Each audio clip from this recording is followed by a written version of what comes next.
আসসালামু আলাইকুম রহমতুল্লাহি ওয়া বারাকাতুহু। সম্মানিত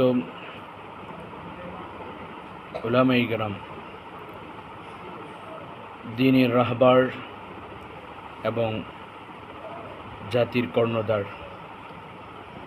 আমি আপনাদেরকে একটা অনুরোধ করতে চাই, আমরা একটু সতর্ক হই, নিজেরা সতর্ক হয়ে চলি। আমাদেরকে সমাজের মানুষ ফলো করে, আমাদের চলন বলন, আমাদের হাঁটা, আমাদের কথা সব কিছু মানুষ খুব বেশি ফলো করে। কারণ মানুষ বিশ্বাস করে, যারা মাদ্রাসায় পড়ে, যারা আলেম হয়, কোরআন এবং হাদিসের জ্ঞান অর্জন করে, তাদের কাছ থেকে কোনো অন্যায় কাজ হতে পারে না, এটা বিশ্বাস তাদের। আমরা এই বিশ্বাসটাকে ধরে রাখতে পারি না। এজন্য আমরা উলামায়ে কেরাম, মাদ্রাসার মুহতামিম, মাদ্রাসার শিক্ষক, আমরা একটু সচেতন হই, খেয়াল রাখি। জামানা খুব বেশি ক্ষতিগ্রস্তের দিকে আগায় যাচ্ছে। আজকে আমরা যে ছাত্র ছাত্রীদেরকে পড়াচ্ছি, তারাও জামানার সাথে এমনভাবে তারা আগাচ্ছে যে আমরা ভবিষ্যতে আমাদের মাদ্রাসাগুলোর ছাত্ররা আদব কতটুকু উস্তাদের সাথে রক্ষা করতে পারবে, এ নিয়ে সন্দেহান।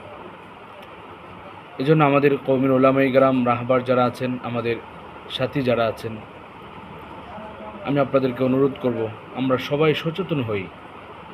আর আমি মনে করি আমাদের গ্রামে, আমাদের ওয়ার্ড ভিত্তিক, ইউনিয়ন ভিত্তিক এবং থানা ভিত্তিক কিছু কাজ হওয়া দরকার। মাদ্রাসাগুলো, মসজিদগুলো সংরক্ষণের জন্য সচেতন হওয়া দরকার।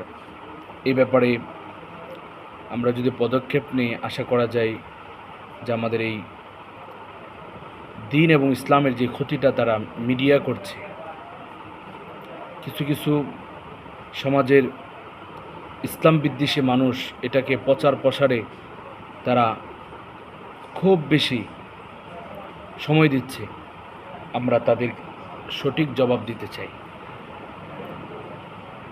শয়তান ওয়াসওয়াসার মাধ্যমে অনেক কিছু হতে পারে। আলেম হয়েছে বলেই হয়তোবা তার কাছ থেকে গুনাহ হবে না, অপরাধ হবে না, এটা অসত্য কথা।